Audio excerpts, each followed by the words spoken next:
नमस्कार दोस्तों। आज हम अपने चार्ट में धन योग कैसे देखें उसका सेकंड वीडियो, उसका सेकंड लेक्चर की बात करें। तो सबसे पहले बहुत ही बेसिक बात करते हैं। अगर किसी का किसी भी तरीके से कुंडली में पहला, दूसरा, पांचवा, नौवां, 11वां स्वामी किसी भी तरीके से कनेक्टेड हो तो कहीं ना कहीं वो धन योग का इनिशिएशन करते हैं।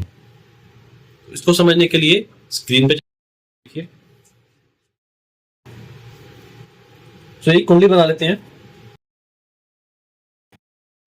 This is first house, this is second house, this is third house, this is fourth house, this is fifth house, sixth house, seventh house, eighth house, ninth house, 10th house, 11th house and 12th house.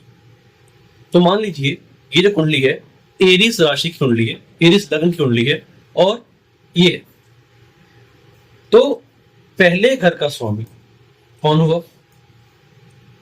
पहले घर का स्वामी हुआ Mars. दूसरे घर के स्वामी कौन हुए? Venus, शुक्र। पांचवें घर के स्वामी कौन हुए? सूर्य। नौवें घर के स्वामी कौन हुए? जुपिटर। और 11वें घर के स्वामी कौन हुए? शनि। तो अगर इस कुंडली में किसी भी तरीके से वीनस, मार्स, सूर्य, जुपिटर, शनि इनका आपस में किसी भी तरीके से कनेक्शन बन जाए तो उसको धन योग बोला जाता है। फॉर एग्जाम्पल इसी चार्ट को मान लेते हैं।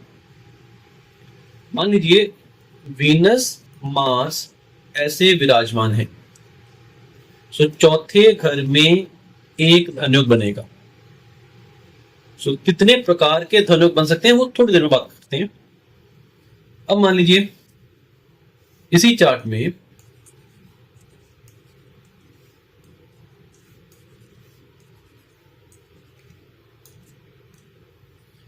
यहां पे वीनस और सूर्य विराजमान है।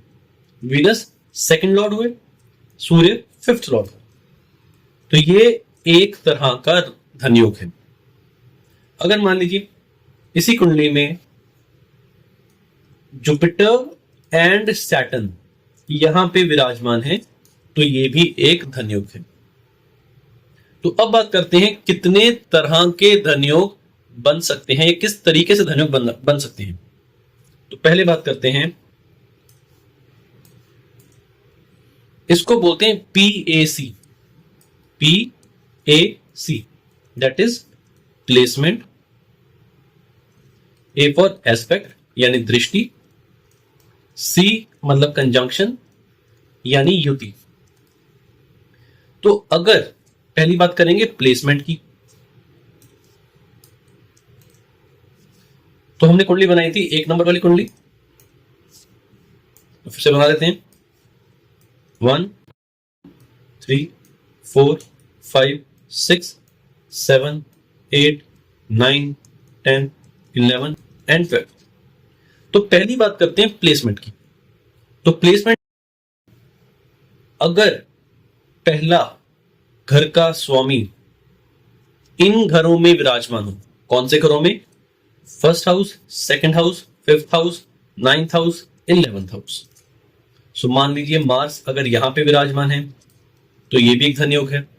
मार्स अगर यहां पे विराजमान है तो ये भी एक धनयोग है। मार्स अगर यहां पे विराजमान है तो ये भी एक धनयोग है। मार्स अगर यहां पे विराजमान है तो ये भी एक धनयोग है। मार्स अगर यहां पे विराजमान है तो ये भी एक धनयोग है। सो ये पहले प्रकार का धनयोग हुआ। सपोज इसी तरीके से मान लीजिए इसी चार्ट में second Lord Venus, suppose Venus पहले घर में विराजमान हो, पांचवें घर में विराजमान हो, नाइन्थ हाउस में प्लेस्ड हो या विराजमान हो, 11th हाउस में प्लेस्ड हो या विराजमान हो, तो ये भी एक तरीके का धनयोग है। So this is how we see the placement forming धनयोगस। सेकंड बात करते हैं एस्पेक्ट की, मतलब दृष्टि। कि एक प्लैनेट दूसरे प्लैनेट को देख रहे हैं। वो कैसे बनेगा? तो कोई भी कुंडली में, हमने कुंडली बनाई थी 1 नंबर वाली,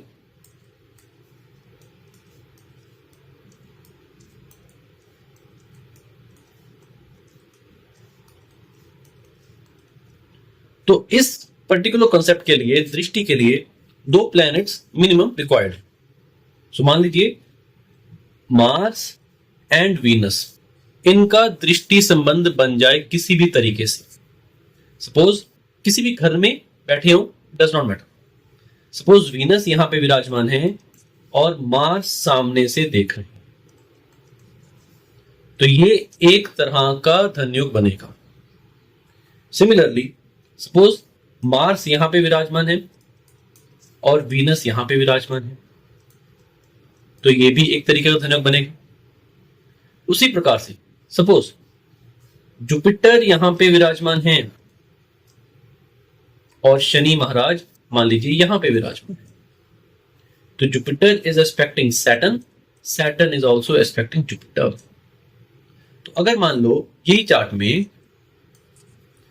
Jupiter is in the 11th house and Saturn is in the 5th house, तो कितने धनयोग बनेंगे इस चार्ट में? तो पहला धनयोग, 9th Lord goes in 11th house, first principle, my placement. 11th lord goes in 5th house, first principle, placement, position. और second principle, ये planet आपस में देख रहे हैं। सो यहां पे 3 धन योगास बने। ये धन योगास कितने स्ट्रांग हैं वो स्ट्रेंथ ऑफ प्लैनेट्स में बात करेंगे। उसके बाद the third concept is of दृष्टि, that is the third concept is of conjunctions, युतियां। युतियां मतलब सिंपल, आपस में साथ में विराजमान हो, बैठे हो।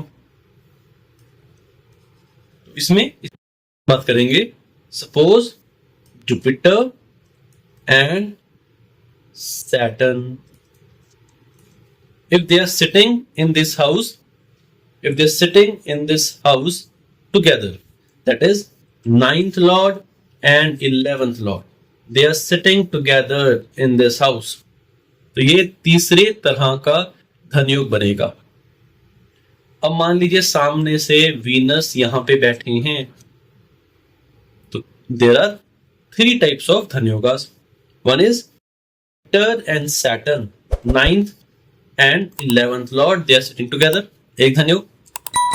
Jupiter is Venus, Venus is aspecting Jupiter, that is 9th lord aspecting 2nd lord, 2nd lord aspecting 9th lord, दूसरे तरीके का धनयोग। और तीसरा Venus and Saturn aspecting each other, 2nd lord is aspecting 11th lord।